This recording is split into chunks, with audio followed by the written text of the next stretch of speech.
සුබ දවසක් කියලා හැමෝම ආදරෙන් පිළිගන්නවා. අද මම කතා කරන්න යන්නේ ඊටාම වැදගත් මාතෘකාවක්. අපේ රටේ ගත්තත් මුළු ලෝකෙම ගත්තත් රුධිරයේ කොලෙස්ටරෝල් වැඩිවීම කියන්නේ ඇත්තටම ලොකු ප්‍රශ්නයක්. අපි අතරත් බොහෝ දෙනෙකුට මේ ගැටලුව තියෙනවා.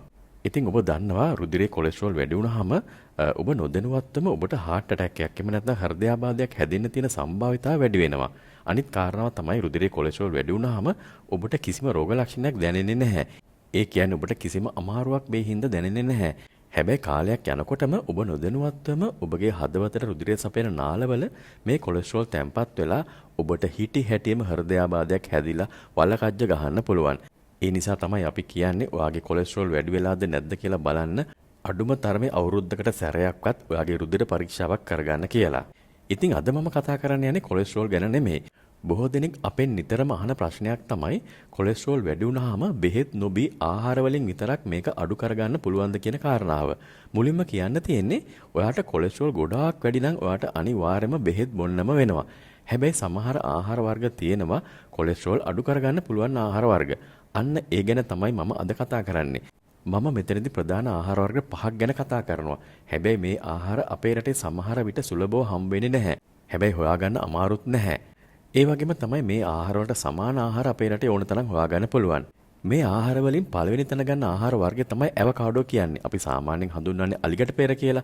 ඉතින් මේ අලිගැට peer වල තියෙනවා මොනෝ අන්සැචුරේටඩ් ෆැටි ඇසිඩ් කියලා අපේ හදවතට ඊටාම හිතකර වෙන, ඊටාම සෞඛ්‍ය සම්පන්න වෙන මේද අම්ලයක්. මේ මේද අම්ලයට පුළුවන් ඔයාගේ නරක කොලෙස්ටරෝල් අපි අර LDL කියලා හඳුන්වන්නේ අන්නේ LDL ප්‍රමාණය අඩු කරන්න. ඒ වගේම තමයි මේකට පුළුවන් ඔයාගේ හොඳ කොලෙස්ටරෝල් අපි අර HDL කියලා හඳුන්වන්නේ අන්නේ කොලෙස්ටරෝල් ප්‍රමාණය වැඩි කරන්නත් මේ මේද අම්ලයට පුළුවන්. ඒ වගේම ඇවකාඩෝ වල තියෙනවා ස්ටෙරෝල්ස් කියලා සංඝටකයක්. මේ ස්ටෙරෝල්ස් වලට පුළුවන් ඔයා ගන්න ආහාර වල තියෙන කොලෙස්ටරෝල් ඔයාගේ ආහාර මාර්ගයේදී අවශෝෂණය අඩු කරන්න. සාමාන්‍ය රෙකමන්ඩ් කරන විදිහ තමයි දිනපතාම ඇවකාඩෝ භාගයක් ගන්නවා නම් ඔයාගේ කොලෙස්ටරෝල් අඩු කරගන්න පුළුවන් කියලා. දෙවෙනි හොඳම ආහාරය තමයි ඕට්ස් කියන්නේ. ඉතින් ඕට්ස් කියන්නේ අපේ රටේ නම් ඒ තරම්ම පහසුවෙන් ගන්න බැරි ආහාරයක්. ඒ වගේම මිලෙන් ටිකක් අධිකයි. මේ ඕට්ස් වලටත් පුළුවන් අපේ රුධිරේ කොලෙස්ටරෝල් අඩු කරන්න. ඒක වෙන්නේ මේ ඕට්ස් වල තියෙන බීටා ග්ලූකන් කියලා soluble fiber එකක්. ඒ කියන්නේ ජලයේ දියවෙන තන්තු වර්ගයක්. ඉතින් මේ බීටා ග්ලූකන් වලට පුළුවන් ඔයාගේ ආහාර මාර්ගයේ තියෙන කොලෙස්ටරෝල් රඳවා තබා ගන්න. එහෙම නැතිනම් ට්‍රැප් කරගන්න. ඊට අමතරව මේ බීටා ග්ලූකන් වලට පුළුවන් ඔයාගේ LDL කොලෙස්ටරෝල් ප්‍රමාණය 10%කින් විතර අඩු කරන්න.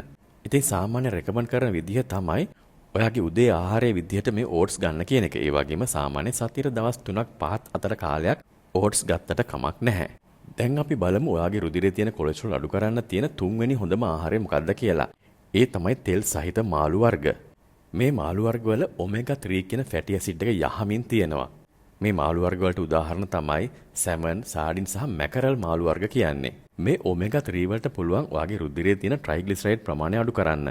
ඒ වගේම ඔයාගේ රුධිරයේ තියෙන ප්‍රදාහක තත්ත්වයන් එහෙම නැත්නම් ඉන්ෆ්ලමේෂන් එක අඩු කරන්නත් පුළුවන්. ඒ නිසාම ඔයාට හෘදයාබාධයක් ඇති වෙන තියෙන ඉඩකඩ අඩු වෙනවා. අඩුම තරමේ සතියේ දවස් දෙකක්වත් මේ මාළු ආහාරයට ගැනීම වැදගත්. හැබැයි හොඳට මතක තියාගන්න මේ මාළු ආහාරයට ගන්නකොට ගැඹුරු තෙලේ බැදලා කන්න එපා. දැන් අපි බලමු කොලෙස්ටරෝල් අඩු කරන්න පුළුවන් හතරවෙනි වැදගත් ආහාර වර්ගය මොකක්ද කියලා. ඒ තමයි කජු වර්ග කියන්නේ. ආමන්ඩ්ස්, වෝල්නට්ස් ඒ වගේම රට කජුත් මේ ගණයට අයිති වෙනවා. සයිස් එකෙන් පොඩි වුණාට මේ කජු වර්ග ඇත්තටම හොඳටම පවර්ෆුල්. කජු වර්ග වල තියෙනවා අපිට හිතකර මේද අම්ල. ඒ වගේම ඇතිතරම් තන්තු තියෙනවා. ඊට අමතරව අර මම මුලින් සඳහන් කරපු ස්ටෙරෝල්ස් කියන රසායනික සංඝටකයක් තියෙනවා. ඒ නිසාම කජු වලට පුළුවන් වගේ රුධිරයේ තියෙන LDL ප්‍රමාණය අඩු කරන්න. දිනපතාම මේ කජු වර්ග වලින් ග්‍රෑම් 20-30 අතර ප්‍රමාණයක් ගැනීම ප්‍රමාණවත්. පස්වෙනි නිසා අවසාන වැදගත් ආහාරය තමයි ඔලිව් තෙල් කියන්නේ. ඔලිව් තෙල් කියන්නේත් අපේ රටේ පහසුවෙන් හොයාගන්න බැරි තෙල් වර්ගයක්. ඒ වගේම තමයි අපේ රටේ මතයක් ගොඩනැගිලා තියෙනවා ඔලිව් තෙල් වලට වඩා පොල් තෙල් හොඳයි කියලා. ඇත්තට මේක විද්‍යාත්මක බැලුවහම ඒ තරම සත්‍යතාවයක් නැහැ. ලෝකේ පුරාම දැන්ට කරලා තියෙන පරීක්ෂණ වලින් හොයාගෙන තියෙනවා ඔලිව් තෙල් කියන්නේ පොල් තෙල් වලට වඩා අපිට හිතකර තෙල් වර්ගයක් කියලා. ඔයාලා අහලා තියෙනව නේද? අපිට හිතකරම ආහාර වර්ග එහෙම නැත්නම් අපිට හිතකරම ආහාර රටාව තියෙන්නේ අර මධ්‍යධරණී මුහුද ආශ්‍රිත රටවල් වල කියලා. ඒක හඳුන්වනවානේ මෙඩිටරේනියන් ඩයට් එක කියලා. බොහෝ දෙනෙක් ඒ ගැන අහලා ඇති කියලා මම හිතනවා. දන්නේ නැති අය පොඩ්ඩක් සර්ච් කරලා බලන්න මොකක්ද ඒ ඩයට් එක කියලා. දැන්ට කරලා තියෙන සමීක්ෂණ වලින් හොයාගෙන තියෙනවා අන්න ඒ ඩයට් එක තමයි අපේ හදවතට හොඳටම හිතකර ඩයට් එක කියලා. ඉතින් ඔලිව් ඔයිල් කියන්නේ ඒ ඩයට් එකේ තියෙන ප්‍රධානතම සංඝටකයක්. ඔලිව් ඔයිල් වලටත් පුළුවන් ඔයාගේ රුධිරයේ තියෙන LDL ප්‍රමාණය අඩු කරන්න. ඒ වගේම රුධිර කොලෙස්ටරෝල් වල ඔක්සිකරණය වීමේ හැකියාවත් ඔලිව් තෙල් වලින් අඩු කරනවා. ඒක තවත් සරලව කියනවා නම් මේ ඔලිව් ඔයිල් වලට පුළුවන් අපේ ලේ වල තියෙන කොලෙස්ටරෝල් වලට ඕනේ හැටියට නටන්නේ දෙන්නේ නැතුව පාලනය කරලා තියාගන්න. සාමාන්‍යයෙන් දවසකට තේ හැඳි එකක් දෙකක් අතර ප්‍රමාණයක් ඔයාගේ ආහාරයට එකතු කර ගැනීමෙන් මේ ගුණ ඔබට ලබා ගන්න පුළුවන්.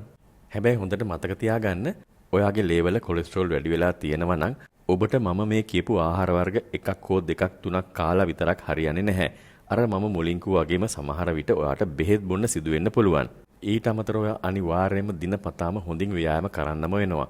ඊට අමතරව ඔයාගේ දේහේ බර හොඳින් පාලනය කරගන්නම වෙනවා. මේ හැම දෙයක්ම කිරීම තුළින් තමයි සමහර විට ඔයාට බෙහෙත් නොබී කොලෙස්ටරෝල් පාලනය කරගන්න පුළුවන් වෙන්නේ. ඉතින් මම හිතනවා කොලෙස්ටරෝල් තියෙන ඔබට යම්කිසි වැදගත් පණිවිඩයක් අද මේ වීඩියෝ එකෙන් ලැබෙන්න ඇති කියලා. ඉතින් අනිත් අයටත් මේ කරුණු දැනගන්න මේ වීඩියෝ එක ෂෙයා කරන්න. ඒකෙන් ඔබට පුළුවන් වේවි තවත් කෙනෙකුගේ ජීවිතය බේරගන්න. මම ડોક્ટર රවින්දුඩගමගේ. මෙවැනි වැදගත් කරුණුත් එක්ක අලුත් වීඩියෝ එකකින් අපි ඉතා ඉක්මනින් නැවත හමු වෙමු.